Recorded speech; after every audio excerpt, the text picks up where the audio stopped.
పునరుద్ధానం అనగానే మన వాళ్ళు ఏమనుకుంటారు తెలుసా? ఓహో, పునరుద్ధానం అంటే ఏముందిలే, యేసుక్రీస్తు వారి కంటే ముందు చాలా మంది చనిపోయారు, ఇది పెద్ద వండర్ ఏం కాదు అనుకుంటున్నారేమో. ఏలీషా బాలుని లేపాడు, అది చనిపోయి లేచిన కుర్రాడే కదా. యేసుక్రీస్తు వారే 3 సందర్భాల్లో చనిపోయిన వారిని లేపారు కదా. పేతురు గారు లేపారు కదా, పౌలు గారు లేపారు కదా.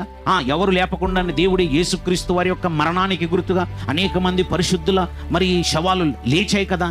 మరి ఎన్ని సందర్భాలు జరిగితే ఇవన్నీ కాదని యేసుక్రీస్తు వారిది మాత్రమే ఎందుకు ప్రత్యేకమైనటువంటి పునరుద్ధానము?